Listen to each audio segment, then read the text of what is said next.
আজকে এত বড় একটা বিপদের সম্মুখীন হতে হবে আমি কল্পনা ভাবতে পারি নাই। তবে উপরওয়ালার কাছে লাখ লাখ শুক্রিয়া যে আমরা সাকসেস হয়েছি।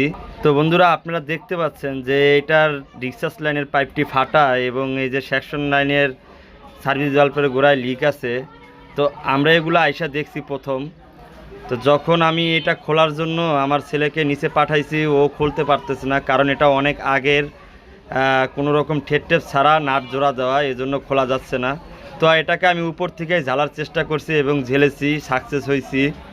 এটাকে ঝালার পরে যখন আমরা পুরো ইনডোর ইউনিটটিকে প্রেশার দেব, কল্পনা ভাবতে পারিনি যে এটার ভিতরে এত বড় প্রবলেম লুকিয়ে আছে। আপনাদের একটা ছোট্ট টিপস দেই, ইদারিং বর্তমানে চোরে অনেক পাইপ কেটে নিয়ে যাচ্ছে, এবং যেহেতু সময়টা এখন বর্ষাকাল, আপনারা সবসময় চেষ্টা করবেন ইনডোর ফ্লাশ করা। অবশ্যই ইনডোর ফ্লাশ করার চেষ্টা করবেন, প্রয়োজনে আউটডোর ফ্লাশ করার চেষ্টা করবেন। এর আগে কখনো গ্যাস ভরেন না, কারণ বর্তমানে গ্যাসের দাম এখন অনেক পরিমাণ বেড়ে গেছে। আর এমনিতেই বর্তমানে কাস্টমারের কাছ থেকে প্রাপ্ত টাকা পাওয়া যাচ্ছে না।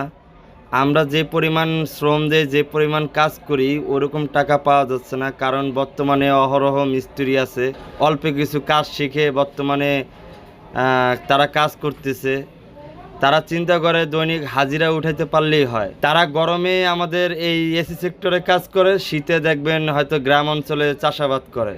কিন্তু আমাদের মতন লোকেদের তো হাজিরা না, আমাদের হলো দোকান ভাড়া, সংসার আছে, পোলাপানদের বেতন আছে। তো বন্ধুরা, দেখতে পাচ্ছেন যে আমি কাস্টমারের সাথে কথা বলতেছি এবং কাস্টমার কাজ দেখতেছে। তো সে বারবার বলতেছে যে আমার এটার ভিতরে গ্যাস আছে, আমার এটার ভিতরে গ্যাস আছে। আমি বলতেছি যে এটার ভিতরে গ্যাস কিভাবে থাকে, আপনার যেহেতু পাইপ কাটা ছিল সব গ্যাস বের হয়ে গেছে। কিন্তু না, সে নাসরবান্দা, তার এইটার ভিতরে গ্যাস আছে, তার বাইরের পাইপ কাটছে, ভিতরেটা তো কাটে নাই, এই জন্য ভিতরটার ভিতরে গ্যাস আছে। তো কিছু কিছু কাস্টমার আছে যে টাকা দিবার বেলায় সব বুঝে, কিন্তু কাজের বেলায় সবই বুঝে কিন্তু না বোঝার ভাঙ ধরে। আবার কেউ আছে বুঝে না। আমার মতন এরকম কাস্টমার কার কার কপালে পড়ছে অবশ্যই কমেন্টে জানাবেন।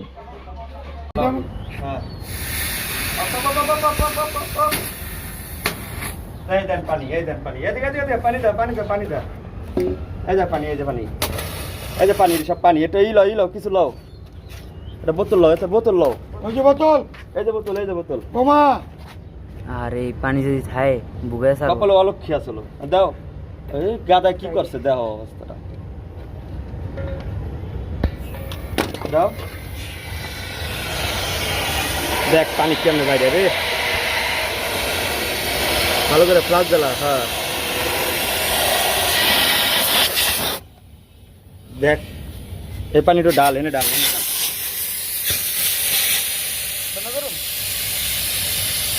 দেখছেন এক ফোঁটা পানি কই এনে। অফ করো, অফ করো, অফ করো, অফ করো। এই দেন, এই যে গ্যাস যে যায়, এই দেন প্রমাণ, দেখছেন এই যে গ্যাস পাইপে আইস ধরে গেছে। তারপরও কাস্টমার কয় যে গ্যাস দিছো নি নাকি খালি হাওয়া দিতে আসো। যে যায় এটা দৌড়ে এত যায়। আচ্ছা, আমি আর এসি তো আর চালান নাই ভাঙ্গার পরে। ধরুন 2 দিন পর তো আমি উঠছি, ওইটা দিয়ে এক ভাঙ্গা হুনেক ভাঙ্গা, এসি চালান নাই, কষ্ট না। তাহলে তো আশা করি এটা ভিতরে যায় নাই, গ্যাস যায় নাই, গ্যাস তো গেছে। ওই পাইপ ভাঙলে গ্যাস বের হয়ে যায়, পাইপ ভাঙলে গ্যাস। ওই যে আমরা গ্যাস দিলাম না, এই সাইডে বেরিয়ে না, এই সাইডে বেরিয়েছে না, এই জায়গায় ভাঙ্গা আছিল, ভাঙ্গা ছিল, ভাঙ্গা যায়, যে পাইপ ঢুকছে বোঝেন না, গ্যাস যাবে কই, পাইপ ভাঙে গেলে গ্যাস বের হয়। এটার গ্যাস খেলো কই, এটার গ্যাস এই যে ভাঙে গেছে গা, এটার গ্যাস তো এনতে বেরিয়ে যায়। তো আমাদের ওয়াশ শেষ, আপনারা দেখতে পাচ্ছেন কি পরিমাণ পানি এটা থেকে বের হইছে। এগুলো কিন্তু সব পানি, কেউ তেল মনে করেন না আবার, এগুলো জাস্ট সব পানি, সব পানি, এটি সব পানি, একবার পানি। এই যে আমি হাতে করছি পানি, এত পরিমাণ পানি এটার ইনডোর থেকে বাইরে হয়েছে। শুধু জাস্ট এইটা এখানে ভাঙ্গা ছিল, এই যে পাইপগুলো এগুলো ভাঙ্গা ছিল। তো এটা কিন্তু কিভাবে ভাঙছে জানেন?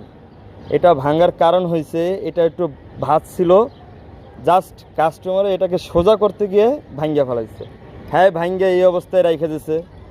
এই অবস্থায় রাইখে দেওয়ার কারণে যে উপর থেকে যে আল্লাহ তাআলা বৃষ্টিগুলো দেয়, এই বৃষ্টির ফোঁটাগুলো এটার ভিতরে পড়ছে, সব পানিগুলো ইনডোরের চেম্বারে জমা হয়েছে।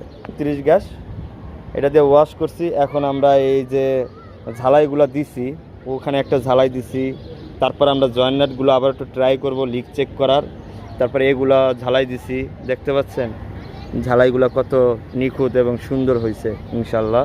আলহামদুলিল্লাহ, যদি আমরা লিক না পাই বেগম দিব, বেগম দেওয়ার পরে ইনশাল্লাহ গ্যাস ভরবো, গ্যাস ভরে কমপ্লিট করব। আলহামদুলিল্লাহ, আমাদের অবশেষে কাজ শেষ। এখন সন্ধ্যা হয়ে গেছে, তা আমাদের কাজ প্রায় শেষ। সৌন্দর্য, একটা কাজের নিখুঁত সৌন্দর্য হলে মানে মনটা কেমন জানি ভরে যায়। আগে কি ছিল আর এখন কি হয়েছে দেখো। এতে করে কি হয়, কাস্টমারও সন্তুষ্ট হয়, কাস্টমারের কাছেও ভালো লাগে, নিজের কাছেও ভালো লাগে যে না আমাদের কাজটা একটু সুন্দর করে করছি। এবং এই তারটাকেও আমরা দিয়ে দিছি, এই যে যেন দেয়ালের সাথে ঘষা না খায়।